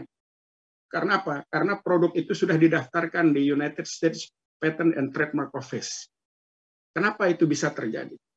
Nah, karena kita ini tidak melakukan registrasi atau pendaftaran terhadap karya-karya kita. Padahal kalau di Amerika itu karena market kita harusnya di sana, harusnya pemerintah mengencourage, ya, para kreator-kreator nasional itu untuk mendaftarkan produknya di negara-negara marketing designated marketing tadi. Jadi di dalam pasar yang dituju tadi. Ya, itu salah satu contoh untuk memberikan perlindungan, ya. Nah, oleh karena itu harusnya, ya, yang kita lakukan itu terus-menerus, ya, perlu bisa melakukan penyadaran, ya, peningkatan komunikasi, dialog dan penyuluhan mungkin terhadap para pengrajin, para kreator, ya, inventor lokal yang memiliki potensi untuk berkembang pesat itu, untuk menggunakan produk-produknya secara, ya, yang original dan melekatkan produk-produk intelektual atau perlindungan karya-karya intelektual di dalam produknya sehingga bisa berkembang dengan pasar, dan dia bisa menjadi miliarder dengan karya-karyanya dia sendiri, ya. Itu banyak kita lihat, ya, orang-orang yang memiliki karya-karya seperti ya katakanlah hanya satu resep, ya. Pernah dengar, saya kira KFC, ya, Kolonel Sanders itu punya lebih dari ratusan ribu outlet di seluruh dunia. Kenapa bisa seperti itu? Karena ada perlindungan intelektual, ya, properti tadi. Masa kita kalah? Indonesia ini terkenal dengan bahkan mungkin ribuan resep makanan minuman yang khas di Indonesia itu. Kita tidak bisa satu saja kita buat setara dengan KFC itu yang menjadi kegemaran bagi seluruh. Kalau misalnya 1000 resep yang bisa dibuat, itu berapa devisa yang bisa kita datangkan. Kalau misalnya 100 resep itu bisa mendunia seperti yang dibuat oleh Kolonel Sanders, sekedar jadi gorengan ayam gitu. Ya, kalau di sini ayam betutu dibuat kemasan yang sedemikian rupa, mungkin di Bali itu akan berkembang industri ayam betutu itu, ya. Tadi saya lihat itu ada kawan Pak Faisal Akbar itu hakim, Pak Ketua, dia mau bertanya itu. Saya persilahkan, mungkin dia bisa diberikan. Sahabat saya itu sama-sama di Utrecht. Baik, Bapak Faisal. Faisal Akbar. Oke. Sudah. Halo, yang Bapak. mulia, yang mulia. Nah, ini. Bapak Faisal Akbar. Apa pertanyaan? Silakan. Wonderful. Apa kabar, Mas Faisal? Sehat, Pak Hak. Alhamdulillah. Wah, senang sekali kita bisa bersilaturahim di sini, ya. Ya, Pak Hak. Ini kebetulan agak menarik temanya malam ini.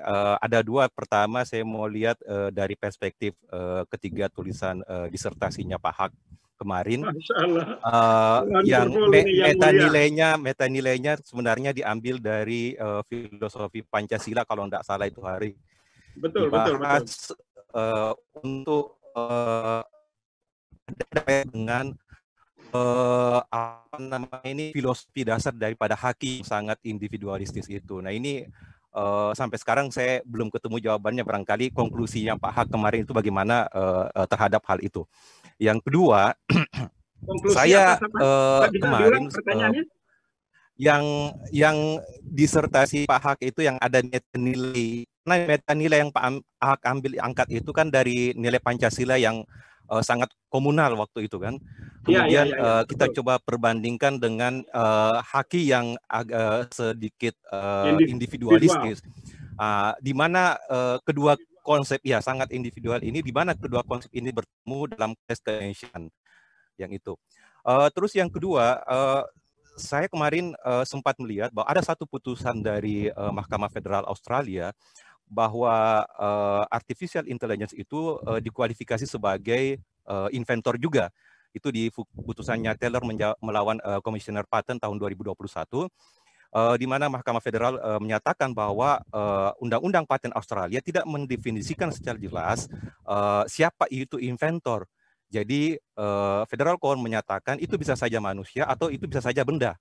Nah sekarang itu bisa diberikan kepada Taylor sebagai yang mempunyai dabus. Dabus itu AI-nya waktu itu yang mempunyai dabus, tapi inventornya itu adalah dabus. Jadi pemegang source code-nya adalah si Taylor, tapi inventornya adalah tetap dabus. Saya ingin melihat konteksnya Pak Hak kalau diteropong dari yang Pak Hak tadi cerita dari segi hakikat. Di situ dalam haki sebenarnya ada cipta, karsa, dan rasa. Apakah AI juga bisa dalam perkembangannya bisa dikualifikasi dalam filsafat itu? Mungkin itu Pak Hak. Terima kasih. Masya Allah, wonderful Yang Mulia. Saya mengapresiasi sekali pertanyaan ini. 20 tahun kita tidak bertemu, tapi nuansa filsafatnya itu masih terasa seperti 20 tahun di Akademi Gebau ini. Alhamdulillah, waduh saya senang sekali ini bisa di reminder atas persoalan-persoalan fundamental yang terkait dengan filosofi atas antara individual rights dan communal rights ya. Baik, kalau kita lihat kemarin saya memang 20 tahun yang silam saya menjelaskan konstruksi bahwa Pancasila itu sebagai fondasi ya di dalam kita mengkonstruksikan hak-hak yang ada di negara kita. Karena apa? Begini Pak Yang Mulia ya. Kalau kita sampaikan misalnya, karena hak atas kekayaan intelektual itu adalah produk hukum yang diberikan oleh negara kepada kreator atau inventor yang memiliki kontribusi di dalam memberikan kemanfaatan baik bagi dirinya, orang lain, dan masyarakatnya. Nah, ketika kita melihat itu bahwa negara, tindakan negara di dalam memberikan hak kepada rakyatnya, kepada setiap kreator inventor itu harus ada fondasi dasarnya. Fondasinya itu adalah konstitusi. Konstitusi itu di dalam pasal 28 itu menyatakan bahwa tiap-tiap orang itu berhak untuk memajukan potensi dirinya. Ya, itu di dalam pasal 28 ayat 3 ya, di huruf C itu ya. Jelas dia katakan bahwa setiap orang itu berhak untuk hidup, setiap orang berhak untuk berketurunan, dan yang ketiganya setiap orang berhak untuk mengoptimalkan potensi dirinya, memajukan potensi dirinya baik di bidang seni, sastra, ilmu pengetahuan, dan lain sebagainya. Nah, konstruksinya itu ketika negara memberikan pengakuan terhadap hak kodrati tadi, maka negara memberikan perlindungan hukum. Tetapi pertanyaannya, apa dasarnya negara itu memberikan perlindungan hukum? Nah, saya berpendapat harus mengacu kepada konstitusi. Di dalam cara berpikir hukum yang kita ajarkan kepada mahasiswa kita, bahwa hak atas konstitusi, ya, hak-hak konstitusional, ya, sebagaimana yang tertera di dalam pasal 28 itu, tidak boleh bertentangan dengan pembukaan di dalam Undang-Undang Dasar 45. Coba kalau kita lihat di sana itu, ya, untuk melindungi segenap bangsa Indonesia dan seluruh tumpah darah Indonesia, memajukan kesejahteraan umum, mencerdaskan kehidupan bangsa, dan ikut melaksanakan ketertiban dunia, maka ya, dibentuklah pemerintahan Indonesia yang berdasar pada satu ketuhanan yang Maha Esa, kemanusiaan yang adil dan beradab, sampai dengan keadilan sosial bagi seluruh rakyat Indonesia. Artinya seluruh produk-produk kita, ya, seluruh produk hak, ya, perlindungan yang diberikan oleh negara itu tidak boleh bertentangan dengan nilai-nilai ketuhanan.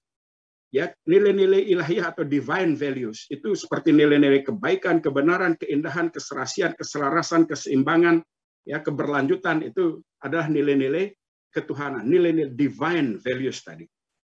Kemudian yang kedua, tidak boleh bertentangan dengan nilai-nilai kemanusiaan, tidak boleh bertentangan dengan nilai-nilai keutuhan, tidak boleh bertentangan dengan nilai-nilai demokratik musyawarah. Jadi semuanya itu untuk memelihara keutuhan, tidak boleh bertentangan dengan keadilan. Nah, ini adalah fondasi dasar. Nah, di dalam nilai-nilai Pancasila tadi ada keutuhan. Di situ dia bicara tentang komunalisme, fondasinya. Seperti oleh karena itu, karakteristik dasar di dalam hak-hak kolektif kita itu ada komunalisme daripada individualisme, ya, kolektivisme daripada individualisme. Kemudian spiritualisme karena ada nilai-nilai divine values daripada materialisme. Kemudian jadi ada, memang kita mengakui ada antinomi nilai tadi. Ada antara individualisme dengan komunalisme, antara materialisme dengan spiritualisme, antara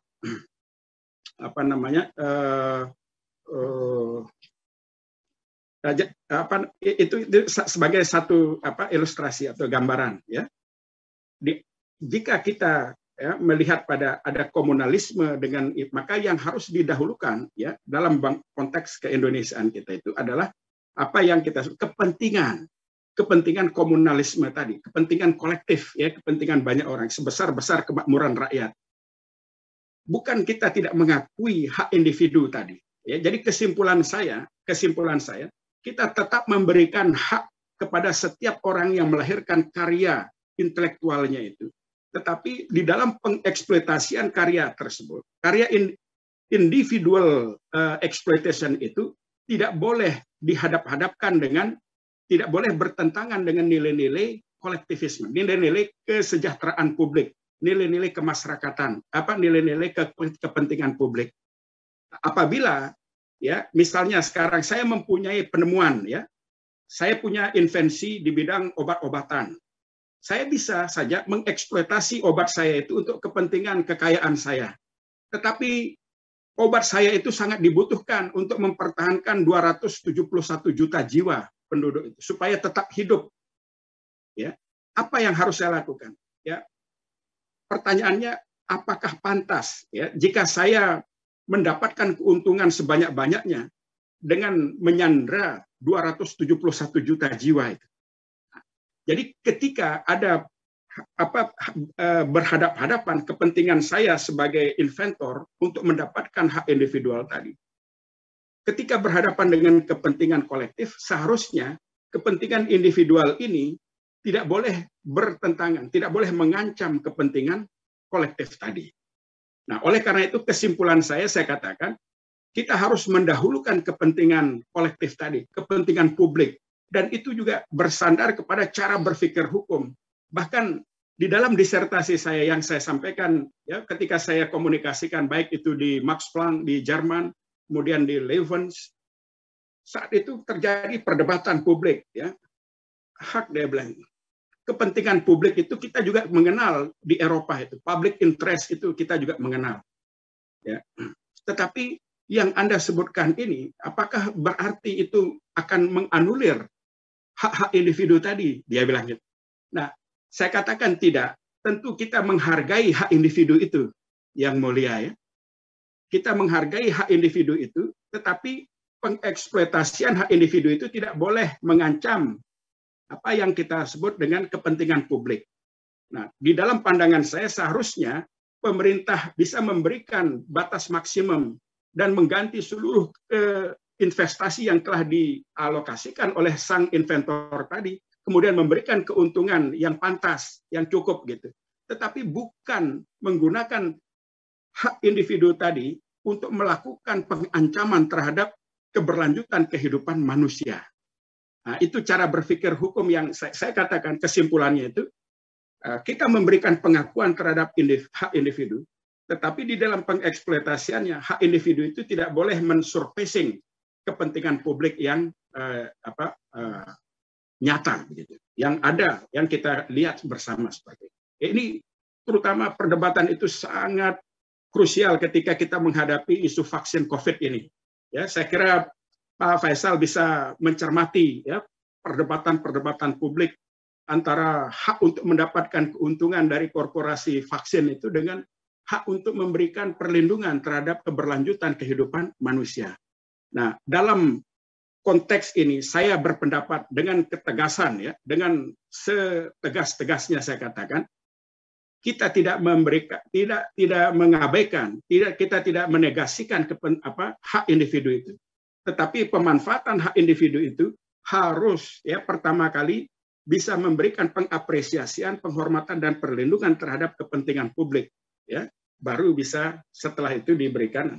Nah, jalan yang terbaik adalah pemerintah harus hadir di sana, di jalan sebagai menghadir di jalan tengah tadi, memberikan perlindungan, memberikan kepantasan, ya, mengganti semua kerugian yang telah mengganti semua investasi yang telah dikeluarkan oleh sang individu, kemudian memberikan keuntungan dengan cara yang pantas, tetapi seluruh produk pemanfaatannya itu diserahkan kepada negara untuk digunakan penyelamatan kehidupan manusia. Bukan digunakan untuk bisnis, tetapi digunakan untuk menyelamatkan kepentingan manusia. Dan itu mendapatkan persetujuan ya dari forum pada saat saya menyampaikan gagasan kesimpulan terhadap benturan antara individualisme dan komunalisme atau public interest or social functions yang saya maksud itu. Begitu Pak Faisal untuk pertanyaan pertama. Bisa kira-kira di rasionalisasi seperti itu? Bagaimana Pak Faisal? Halo? Ada yang mau di... Ya, baik. Terima kasih. Saya lanjutkan kepada pertanyaan kedua. Berkaitan dengan artificial intelligence. Apakah mungkin artificial intelligence itu dikonstruksikan sama seperti inventor? Nah, di sini yang saya sampaikan tadi, ada perbedaan yang jelas antara inventor dengan kreator. Kalau kreator tadi itu di bidang hak cipta itu Pak Faisal. Kreator tadi mensyaratkan adanya originality yang merupakan refleksi dari personality of kreator tadi.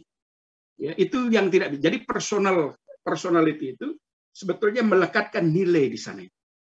Tetapi kalau kita lihat invensi itu dia pure itu berkaitan dengan kecerdasan yang dia maksud. Jadi disinilah kalau kita lihat dalam kajian-kajian kontemporer seperti tulisannya Harari misalnya tentang ya, di dalam Homo Deus itu dia membedakan antara kesadaran dengan kecerdasan. Kecerdasan ini bisa dia split dan dia gandakan menjadi berpuluh-puluh bahkan beratus-ratus kali lipat. Dia bisa menciptakan artificial intelligence yang memiliki kemampuan untuk memahami manusia lebih dari manusia yang menciptakannya. Nah, ketika kita lihat sekarang ini artificial intelligence itu dalam bentuk manusia banyak sekali. Dia buat dalam bentuk robot. Saya 2-3 hari yang lalu saya kirimkan itu robot manusia yang dilengkapi artificial intelligence dan dilengkapi dengan kemampuan billions of operations, capabilities ya dalam melaksanakan miliaran operasi ya miliaran perintah atau pelaksanaan untuk menyempurnakan kemampuannya dia sebagai multifungsi aktor gitu. Nah, satu-satunya yang tidak dimiliki itu adalah nurani, ya nilai di sana itu, karena dia berkembang berdasarkan artificial intelligence. Nah, pertanyaannya sekarang, apakah bisa artificial intelligence itu menciptakan invensi? Nah, karena saya katakan kalau artificial intelligence itu artinya di situ kan artificial intelligence itu produk dari orang yang menciptakannya. Artificial intelligence itu sendiri merupakan produk invensi. Ketika produk invensi itu melahirkan invensi baru, maka tidak ada masalah di sana. Artinya yang menjadi inventor itu adalah core inventor yang awal tadi, inventor pertama tadi. Ya. Karena di sini saya harus bisa bedakan bahwa inventor yang dimaksud di dalam konteks ini tidak ada kaitannya dengan personality tadi. Berbeda dengan apa yang saya sebut dengan copyrighted. Kalau originality, dia mensyaratkan originality, di situ ada value, ada nilai, ada karakter, ada jiwa di dalam karya-karya cipta tadi. Itu berbeda dengan invensi. Misalnya saya ambilkan ini ya, satu contoh. Gelas ini, ya, desainnya seperti ini. Lalu saya rubah dengan desain yang lain. Ini tidak memerlukan nilai, tidak memerlukan personality, tidak memerlukan originality. Dia hanya merubah desain atau bentuk yang membuat dia lebih menarik, ya, sehingga siapapun bisa melakukannya. Nah, ketika saya menciptakan sebuah invensi dalam bentuk AI, kemudian AI itu melahirkan invensi baru, berarti invensi itu turunan yang saya ciptakan. Bahkan sekarang ini banyak kita melihat ya robotisasi perkotaan di negara-negara di Eropa. Ya, ketika Mas Faisal bersama saya tahun 2000 sampai 2001 di Utrecht, kan 2004 ya, 2004, 2005, 2006 pulang dari Utrecht, itu belum kita lihat perubahan-perubahan yang signifikan. 5 tahun sesudah itu saya bertemu dengan gubernur Utrecht di sana. Waktu itu kami diskusi, dia bicara tentang rencana visinya dia. Apa visinya dia? Dia akan itu robotisasi perkotaan, visi dia, dan menggunakan karbon, memproduksi zero karbon. Jadi artificial intelligence yang ramah lingkungan yang menggerakkan seluruh perkotaan. Jadi sistem pengaturan air, sistem listrik, sistem pelayanan publik dan lain sebagainya digerakkan oleh artificial intelligence, robot yang diarahkan supaya tidak lagi menggunakan yang tidak lagi memproduksi karbon. Sehingga dia punya visi tahun 2040 yang akan datang, Belanda itu sudah zero karbon. Sangat cepat itu perubahan yang dia buat, ya. Bahkan tahun 2014 saya bersama tim setelah menyelesaikan, waktu itu tahun 2011 kami sudah mulai melakukan riset ya bersama Wollstonecraft Institute for Private Law di center saya, Center for Intellectual Property. Kita dapat proyek tentang robot itu dari European Union. Pertanyaannya itu, apakah mungkin robot itu ya menjadi subjek hukum? Itu pertanyaan-pertanyaan dasar. Karena hampir semua aktivitas manusia, baik di bidang rumah tangga maupun di bidang kesehatan, itu dilayani oleh robot. Ternyata jawabannya itu adalah sangat mungkin dan terbuka. Ya, terbuka kemungkinan bahwa artificial intelligence itu menjadi subjek hukum. Ya, tetapi dia mengikuti siapa orang yang pertama kali menciptakannya. Nah, kalau misalnya ditanyakan siapa yang bertanggung jawab apabila sang robot melakukan malpraktis, misalnya malpraktek di dalam pengobatan atau misalnya surgery. Nah, pendapat saya yang bertanggung jawab adalah pihak yang membuatnya. Nah, ternyata pihak yang membuatnya ini banyak, bukan hanya kreatornya saja. Tapi ada juga di situ inventornya, ya, ada juga universitasnya, ada lembaga penelitiannya, ada bank yang melakukan pendanaan, ada sindikat-sindikat perbankan yang membiayai penciptaan robot tadi dan lain sebagainya. Nah, saya menyatakan semua orang itu secara konkursus itu bersama-sama bertanggung jawab atas produk yang dilahirkan apabila artificial intelligence itu melakukan tindakan malpraktek di dalam pelaksanaannya. Karena saya mengatakan yang bertanggung jawab harus orang yang berjiwa. Ya, kalau kita mengacu lagi kembali kepada kesadaran otonomnya Kant, Immanuel Kant mengajarkan tentang imperatif kategorik itu ya. Di situ dia menyinggung ada satu konsep tentang kesadaran otonom. Orang yang bisa dimintakan pertanggungjawaban itu hanya orang yang melakukan tindakan itu atas dasar kesadaran dirinya, yang berasal dari dalam dirinya. Itu namanya kesadaran otonom, bukan kesadaran heteronom. Kalau kesadaran heteronom itu kesadaran yang berasal dari luar dirinya. Misalnya ada keadaan-keadaan tertentu yang mengharuskan dia melakukan sesuatu. Saya ambilkan contoh misalnya. Saya bergotong royong karena melihat ada tetangga saya ikut bergotong royong. Jadi perbuatan saya itu kalau dalam konsepnya kan merupakan perbuatan yang baik, tapi tidak bermoral, dia bilang. Karena saya ikut bergotong royong karena desakan dari orang lain. Harusnya saya bergotong royong itu karena memang saya yang menghendaki kegiatan itu untuk melakukan kegiatan yang positif. Itu yang dia katakan. Nah, oleh karena itu, ketika kita melakukan konstruksi hukum, ya, bahkan saya sampaikan juga sama Wakil Ketua Mahkamah Agung kemarin Pak Andi Samsan Ngaro, waktu kami berdiskusi di dalam restoratif justice itu. Saya katakan, satu-satunya cara yang membedakan orang itu bisa diselesaikan kasusnya melalui restoratif justice itu, dalam pandangan saya harusnya bersandar pada kesadaran otonomnya itu.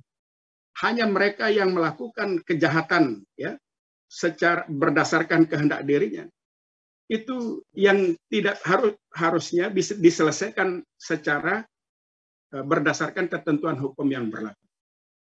Apabila dia melakukan tindakan itu bukan karena kesadaran dirinya, ya, misalnya karena undang-undang yang memaksanya, atau karena orang lain yang mengharuskan dia karena dia berada di bawah kekuasaan orang lain, hanya tinggal suruh memberikan pengakuan, kembalikan kerugian yang diakibatkan olehnya, suruh minta maaf, dan selesaikan secara restoratif, ya, restoratif justice.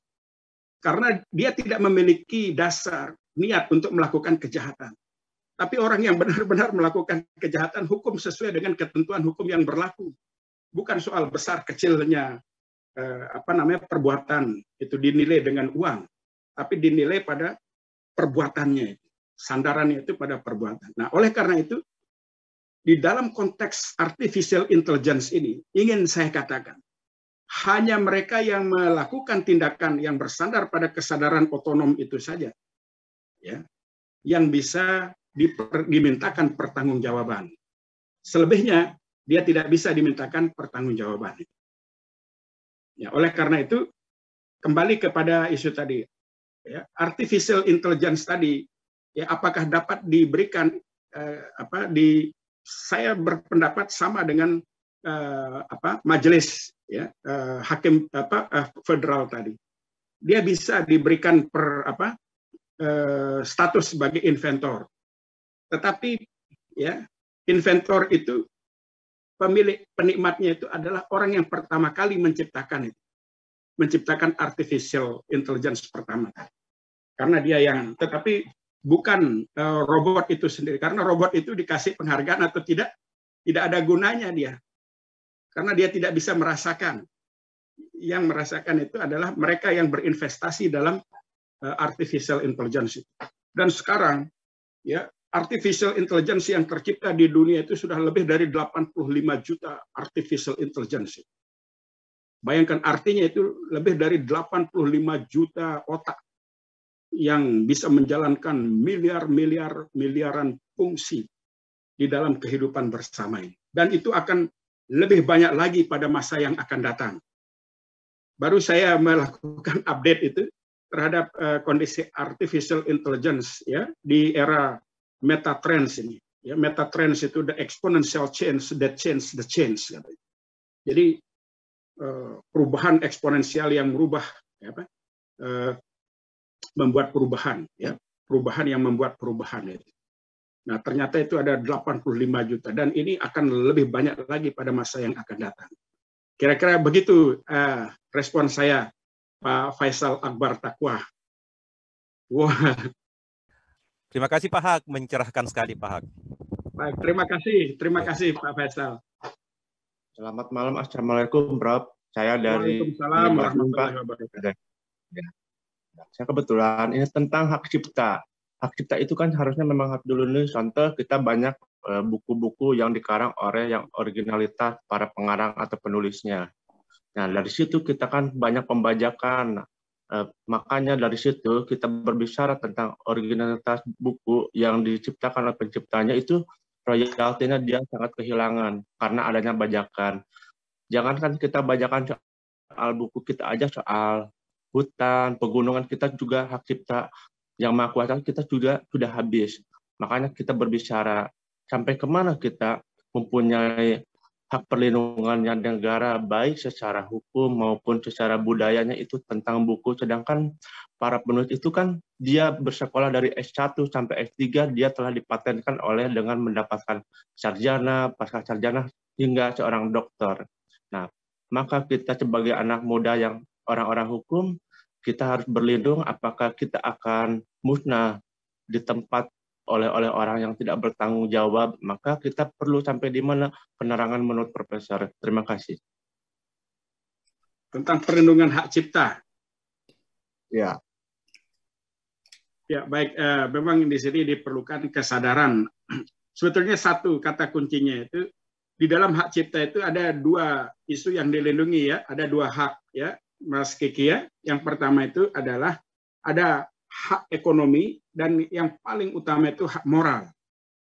Hak moral. Jadi di dalam hak cipta itu melekat dua hak tadi, hak moral dan hak ekonomi. Hak moral itu adalah hak permanen, hak eternal, hak yang abadi yang melekat di dalam diri sang kreator tadi. Tidak bisa direnggut oleh siapapun. Misalnya begini, kalau saya mempunyai karya tulis ya atau karya lukis, seni lukis, atau misalnya katakanlah tulis lukisannya Rembrandt gitu. Itu sampai kapanpun, sampai hari kiamat tetap dia diakui bahwa lukisan itu miliknya Rembrandt, walaupun sudah dibeli sama investor dari mana-mana, misalnya dari Jepang, dari Amerika, atau dari manapun, silakan. Berapapun harganya, apakah 100 triliun atau 200 triliun, tapi hak ekonomi yang dibeli itu adalah hak ekonominya, bukan hak moralnya. Hak moralnya itu tetap melekat pada diri sang maestro tadi. Siapa maestro itu? Maestro itu adalah Rembrandt itu. Ya. Jadi tidak bisa digantikan. Misalnya saya senang dengan lukisannya Raden Saleh misalnya. Raden Saleh itu pelukis istana, pelukis istana di Ratu Juliana pada masa penjajahan itu, masa kolonial itu. Dibawa beliau ke Belanda itu menjadi pelukis kerajaan. Nah, Ratu Juliana itu menulis, Ratu Juliana itu memerintahkan ya, si Raden Saleh itu untuk melukis, ya, lukis para anggota istana kerajaan atau para petinggi-petinggi. Dulu kan belum populer itu foto itu, lukisan yang masih top itu. Nah, lukisan itu tetap miliknya si Raden Saleh. Jadi walaupun dia dibayar, walaupun sudah dibiayai semuanya, tetapi yang milik raja atau ratu itu hanya memiliki hak ekonomi, hak untuk mengkoleksi benda itu saja. This is the Learner Podcast for the Truth and Justice.